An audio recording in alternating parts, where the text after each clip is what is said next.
Hey guys, welcome back.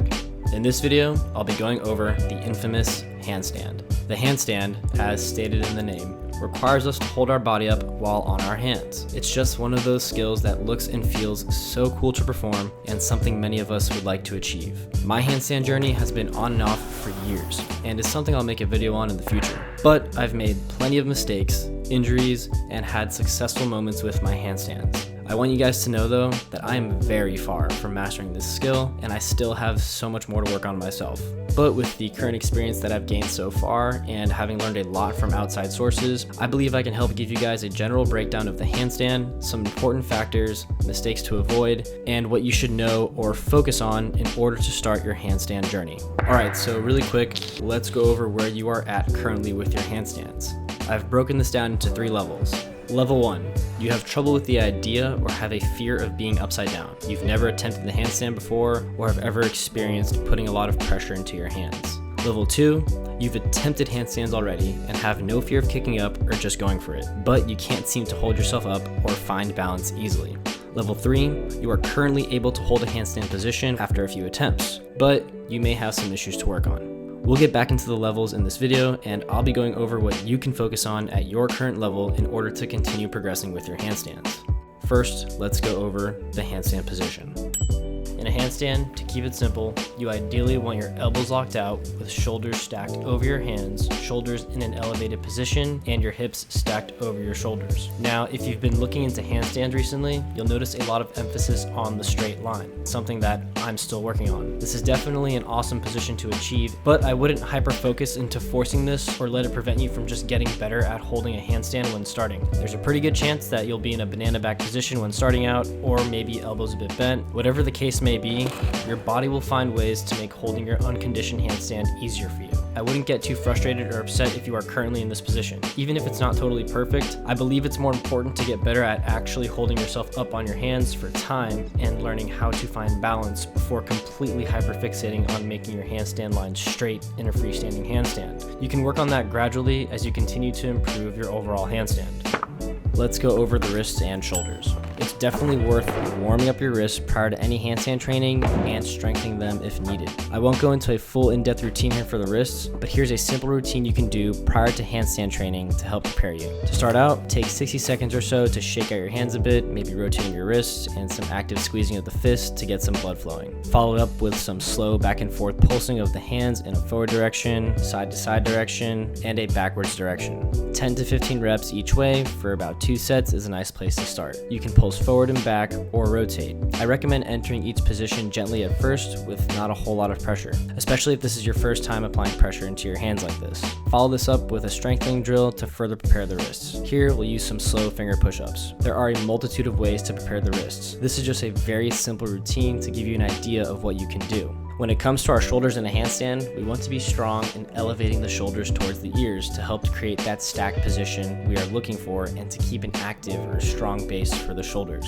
This may not be easy to feel at first if you're unconditioned with handstands. It took me quite some time to actually work on it and feel it. This brings me to my next point here, which is that it's really common to see people with tight or closed shoulders. I definitely started out like this, and I still have some trouble with fully opening the shoulders. This is a common reason for the banana back position, and most likely will be the position you start out in when going for a freestanding handstand. If we have trouble opening up the shoulders, we will compensate by arching the back to maintain balance, which can also place a lot of tension on the front of your delts. Again, this is not wrong and will take time to work on. If you really struggle with opening the shoulders, you may have to spend a decent amount of time working on your shoulder and thoracic mobility, as well as gaining strength into shoulder flexion, overall improving overhead mobility. Now let's go over the hands and eyes. When it comes to our hands, there's a few things to pay attention to. First, whatever hand position is most comfortable for you, go with that. Commonly, you'll see a position where the palm is pressed into the ground and the fingers are a bit bent and spread apart. Ideally, you want to feel the pressure in the middle of your palm during a handstand, and here our fingers will act as a brake system to help us from falling over. So when you feel yourself falling forward, you want to press your fingers into the ground to prevent yourself from falling forward. When you feel yourself falling backwards, you want to press the base of your hand into the ground, almost like you're revving a motorcycle. What's important to know here though for that brake system is that you should gradually develop the strength and capacity in your fingers. If you overdo this brake system too soon and avoid gradually developing the strength and work capacity here, you could potentially injure yourself or set yourself back. So be conscious about it. Don't force a bunch of handstands for long periods of time over and over and over like I did. Start small and work up. Also, I highly recommend training using a hard surface, such as a hard floor or a piece of wood. For the eyes, preferably, you want your gaze to be right in between your hands. Moving the head and eyes can really challenge your balance. So for beginners, let's keep our focus right in between our hands. Now, the wall. This will probably be the most important external factor when it comes to your handstand training. Make the wall your best friend. I know it's tempting to just toss out freestanding attempts over and over, but in freestanding attempts, you aren't actually spending more time in the handstand position and understanding proper position cues while developing your work capacity. In summary, not implementing a wall can be a huge waste of your time. There are multiple ways to use a wall, whether it's introducing what it feels like to be upside down, gradually working up to being completely straight, developing your capacity to hold a handstand for more time, understanding the position, balance drills, and much more. You should be spending most, if not all of your time with a wall during the beginning of your handstand training. I'll be providing exercises with the wall to use for each level later on in the video. Finally, let's go over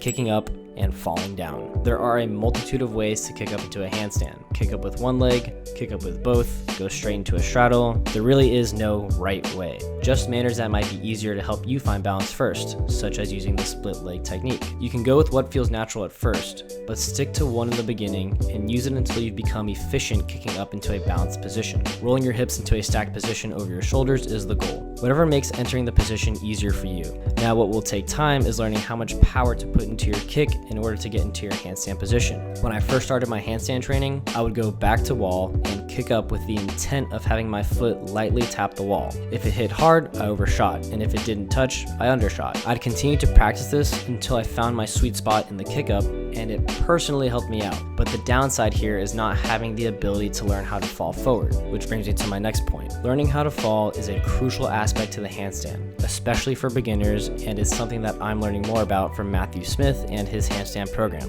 which, by the way, is not a sponsor or anything like that, but has been a huge resource for my handstand training and teaching it. Having the confidence and knowledge of learning how to fall can only help your handstand training. If you fear kicking up because of not knowing how to fall, then your first priority will be learning how to fall. You can fall back to where you started from your kick up without enough power in it, or fall over when using too much power in your kick up or losing balance. Kicking up into a handstand is pretty scary if you don't know how to fall forward. You'll notice somewhat of a cartwheel method being used when people fall. Matthew Smith has a method called the terrible cartwheel, and simply put, learning how to step one hand out when falling forward and the leg on the same side down. You can practice this from a small box, from an incline variation on the wall, and working towards a more vertical position. It might feel weird and won't be perfect if it's something new to you, but continuous practice of this will begin to smooth out your ability to fall forward safely.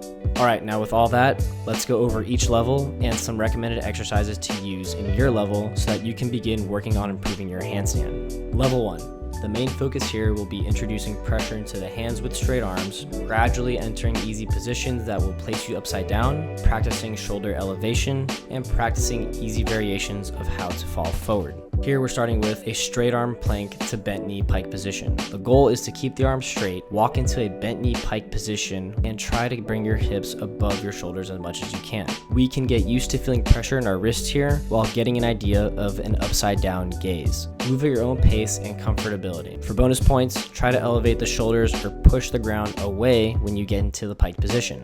If that feels weird or you can't seem to understand it, no worries, that's where the next exercise comes in handy. Banded straight arm shrugs. With a light closed loop band to start, step on the band, grab the band with your hands at shoulder width distance, bring your hands overhead with straight arms, and press the band up as far as you can, holding for 3 seconds at the top, then relaxing your shoulders for a few seconds and repeating for 2 to 3 sets of 5 to 10 repetitions. Here we have an opportunity to understand what it feels like to elevate the shoulders towards the ears while improving the movement pattern. With your body weight, it can be hard to actually understand what it feels like to elevate the shoulders. So with a band, weight plate, or even no band, you can start to understand the sensation and use the resistance from the band or a weight to improve your capacity to hold this position. Box or wall tuck handstand hold.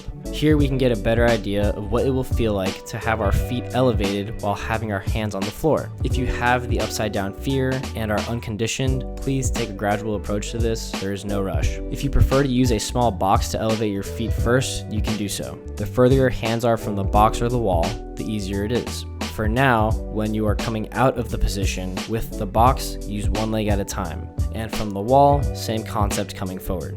Box or wall tuck handstand bales. Now with some practice upside down and hopefully feeling more comfortable, you can start practicing how to fall forward. Using Matthew Smith's terrible cartwheel method, enter the same position you used in the previous exercise. And when ready, step one arm forward, followed by the leg on the same side setting down. Take it one step at a time and continue to practice with a buildup in repetitions and flow over time. Once a certain angle gets easy, you can begin to increase the difficulty by getting closer to the wall and extending your legs. Now on to level 2. The main focus here will be chest to wall positional drill, practicing the kick up and finding balance off the wall. Starting with chest to wall holds, it gives us an opportunity to not only develop time holding a handstand position, but we can pay attention to our body in space and what it feels like to hold a proper handstand. We want to keep our elbows locked, pushing away from the ground with the shoulders elevated, posteriorly tilt the pelvis to the best of your ability, keep your legs together, and your gaze between your hands. The hands further from the wall will make it easier. The closer to the wall, the harder, and will closer replicate a full handstand. Rest between sets at your own pace. This is also a good time to practice the terrible cartwheel for forward falling practice. Next, back to wall kick-ups. We can practice how hard we need to kick in order to get into our handstand position. For these, just make sure your hands are a bit further from the wall. You don't want them too close, as your head may hit the wall if so. Use one leg bent to assist towards the wall and the other straight. You want to find that kick-up power that gets you to the point where your toes can very softly tap the wall. Experiment kicking up too hard and not hard enough. Learn what it feels like to overshoot and undershoot. Remember, the downside here is that the wall is stopping us from falling forward and practicing that or feeling that sensation. The goal over time will be to kick up and very lightly touch the wall, if not at all. Now the split leg chest to wall handstand. With these, we can focus on the stacked position and practice making those micro adjustments necessary with our hands in order to maintain balance. You'll have your hands about a foot away or 30 centimeters from the wall. Get into position, keep one support leg on the wall while the other enters into that stacked position. Now here, you want to lightly take that support foot off the wall and see if you can maintain balance. Don't kick your foot too far off the wall, otherwise you'll continue to fall forward. Just lightly tap off, keeping a few centimeters away from the wall, and return lightly to the best of your ability when possible. As stated, keep that support foot close to the wall and actually spend time practicing balance in the split leg stance. Now on to level 3. Here again, the wall will continue to be your best friend. We will be focusing on chest to wall positional drill, maintaining position and balance off the wall, and freestanding kick-ups. Here you'll be starting with chest to wall holds. Once you've completed the recommended sets for your hold times, then you'll move on to split leg chest to wall. The same information applies here as in level 2. Once you've finished split leg chest to wall, you'll practice freestanding kick-ups. For the freestanding kick-ups, choose one kick-up variation and stick with it. If you struggle to find balance the first few attempts, don't worry. Take a few minutes if needed and come back. When you find balance, hold it for as long as you can while trying to maintain the cues mentioned during the chest to wall holds. This is your time to perfect your kick-up power into position and focus on further improving your handstand technique using the previous drills. With more time spent against the wall while having a strong focus on technique, you'll begin to see some improvements in your free handstand form. Just maintain consistency in your training. A minimum of training your handstand 3 times a week is a good place to start. As you begin to improve your work capacity and gradually progress, you can add more days if you'd like. The handstand will require consistent effort to achieve, and there's just no way around it. I'm still on that journey and have a very long way to go, so I'm excited for you to join me. Here's a list of coaches and individuals who I found really helpful during my time with handstands. I highly recommend checking them out as they have far more wisdom and knowledge with this skill than I currently have. I really appreciate you if you watched this video up to this point. If you enjoyed this video, please leave a like and click that subscribe button down below for more content in the future. If you have any questions at all, please leave a comment down below and I look forward to answering them. Thank you guys so much for watching and enjoy the process.